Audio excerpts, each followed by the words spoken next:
All right, Victor. So we had primaries. Speaking of lots of money spent, and I think in Michigan they had the largest amount spent on a primary in ever, and that was about 80 million. And that primary was between Haley Stevens and El-Sayed.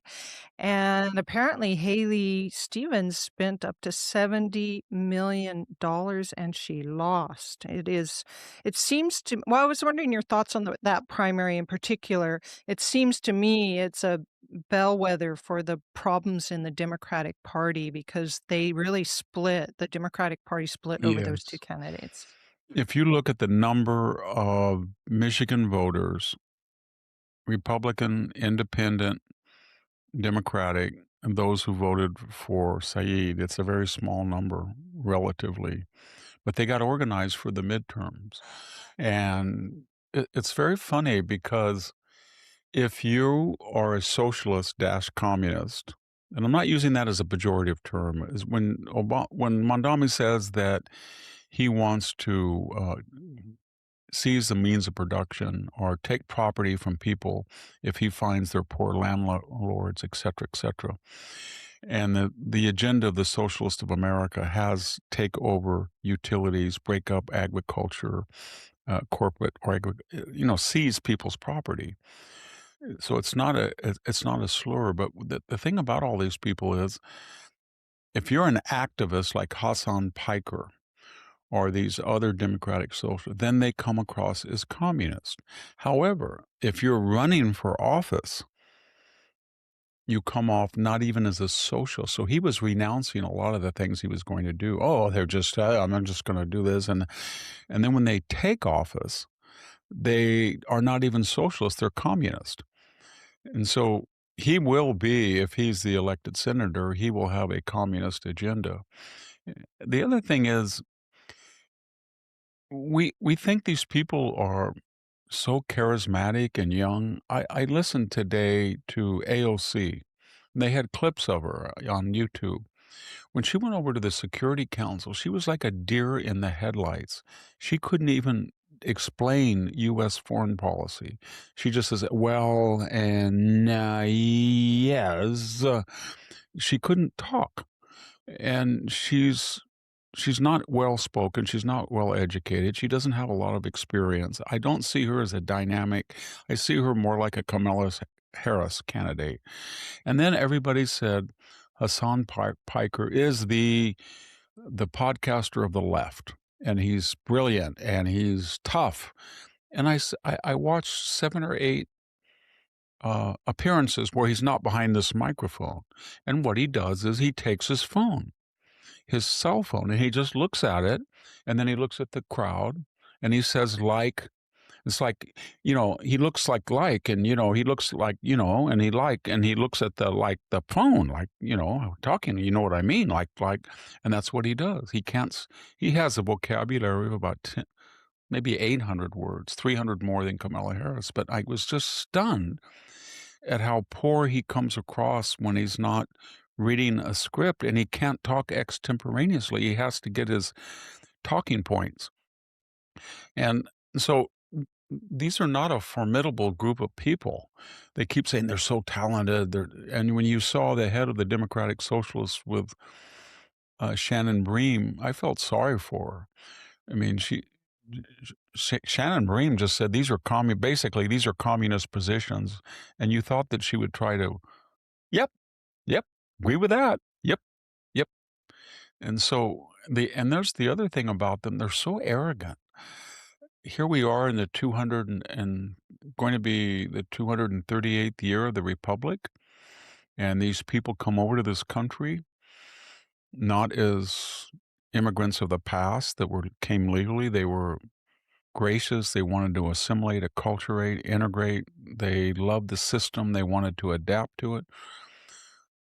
Hassan Piker and El-Sayed and Mondami and Chevalier and Kuros, they come over here either in the first or second generation, and then they start telling America what's wrong with their system. We don't like the Electoral College. We don't like the nine-person college. We want 2 more states. We wanna get rid of the Senate. We wanna get rid of the president. This is a terrible why did you come over? It was so terrible. And why is it so wealthy? And Hassan, how did you get a $3 million home in West Hollywood? Why are you driving a Porsche? Mondami, why did you leave your settler colonial elitism as the 1% that controlled the money in Uganda and you came over here as a child? If it was such a terrible system, how did your parents get so much money in the United States?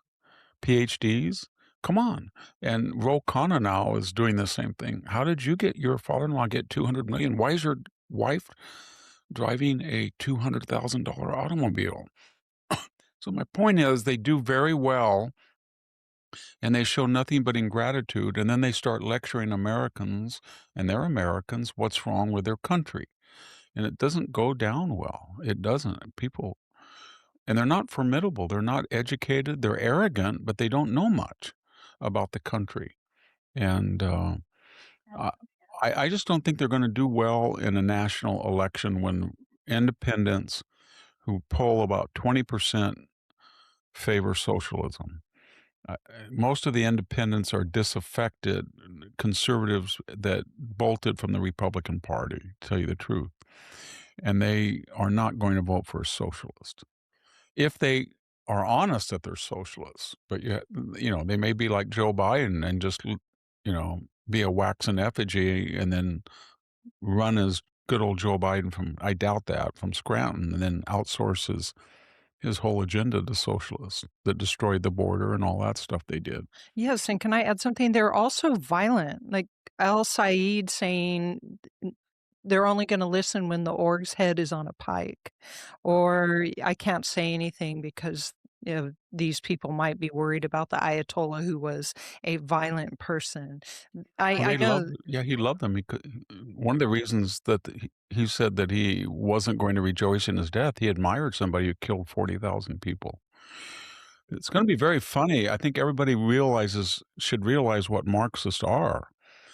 They like violence. They say they're for the people and they want to we don't, we're going to abolish the prisons. If you're a homeless person and you go into one of Mondami's stores and it's 30% and you do what you do to a capitalist owner, you get your little trench coat and you open it and you start putting stakes in there, they're going to go after you and they're going to prosecute you. And it's not going to be, well, it's less than 950 shoplifting. No, that's a felony against the people. That's how they're going to look at it. You watch that. They, you know, they, uh, they're capitalists, is what I'm saying, that masquerade as communists. I only say that because they live like capitalists. They're wealthy people. And you see Jane Fonda from her mansion today deploring poor people and homeless people in Los Angeles. They're not open up your mansion. When Stanford University and all these universities during Trump's first term were saying Trump has cages and these people are coming across the border and they have nowhere to stay and he's putting them on. Those were the Obama detention cells that they used for a while. And then you thought, well, wait a minute. There are 1.5 million students, more than that are not in school right now in the summer. And Stanford and Harvard and Princeton, I bet they could house 20,000 people. And so you should tell the undocumented or the homeless, your champions want you at the university. Then you could have internships during the summer. You could say, you know what, we have Stanford Law School. We have a lot of interns. Now, we chased out a federal judge and yelled that his daughter might be raped. We kind of mussed up his hair a little bit, but we're here to give you legal counsel. And then the head of the medical school said, oh, don't leave us out. We have a lot of residents and they're woke, and we're going to come in and give you cradle to grave health care, at least that kind of health care while you're on our campus. And then we're going to have the professors and says, well, since you're here and you're illegal, now you've got a room and you've got food and you've got health care and legal advice.